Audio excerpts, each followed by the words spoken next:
It's less than 2 feet wide. And it rolls on casters. It attaches to the faucet, so you can have water to wash your clothes.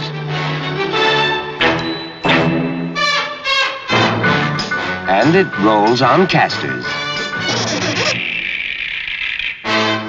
It has 2 speeds, and it rolls on casters.